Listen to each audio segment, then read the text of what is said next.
कुळागर.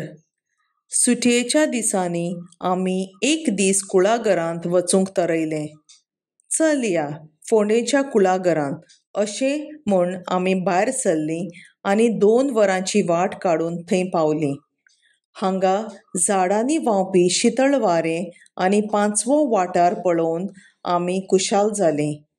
माडाचीं, आंब्याचीं, पणसाचीं पानां आनी दोंगरार व्हांवपी व्हाळ हो सगळो वाठार शांत आनी थंड दवरता.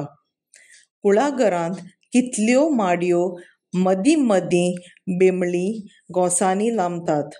चलतना बिमलीं मीठ लावन खावप.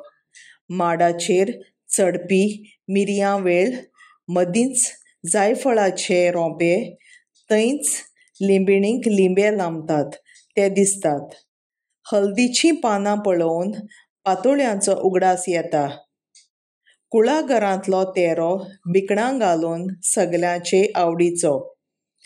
तरी फुडें आंब्याचीं घोंटां पळोवन सांसवाची रूच आयली. पेरां पळोवन भुरग्यांनी उडयो मारून काडलीं. निरपणसाचीं कापां आमी भाजूंक लायलीं आनी तांबडी भाजी नाल्लाची सोय घालून. अणसाक साकर मारून ताचो रोस खूब घसताचो. जागमां, कांण्णां आनी चुन्नां मन भुलोयतात. केळीं खावप आनी केळ्याच्या पानार जेवप हें सगल्यांक आवडटा.